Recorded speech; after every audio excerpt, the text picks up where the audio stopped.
Yep, I'm painting the calipers. Welcome back to the vlog. I just got this online, and I was debating between bronze or gold and black, but I ended up going with black.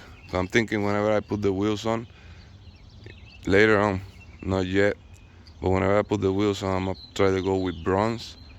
So I'm gonna go with the calipers in black because I didn't want to have the calipers bronze and then the wheels bronze. And then I'm gonna put like a Lexus sticker. There's gonna be like gold or bronze on it. So I just prep all this up. I clean it up with alcohol and I put some adhesion promoter. Then I'm gonna put this paint on and then I'm gonna go on top with some clear coat. And then after it dry, whenever I get the sticker, then I put the sticker on.